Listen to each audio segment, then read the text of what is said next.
Alright guys, a quick one. Here, I'll detail how to turn on iPhone call waiting.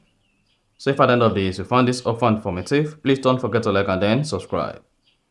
Now the first thing to do is go ahead and open the settings app. Scroll down through the settings and click on apps. Then scroll down the settings page. Scroll down and then click on phone app. So this is going to take you to the phone app settings page. On the phone app settings page, scroll down, locate and click on call waiting. Now under call waiting setting, turn on call waiting. If call waiting is disabled, you want to go ahead and toggle on call waiting.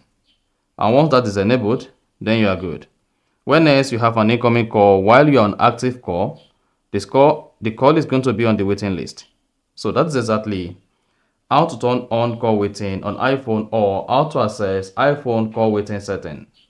So if you found this offer informative, please don't forget to like and then subscribe.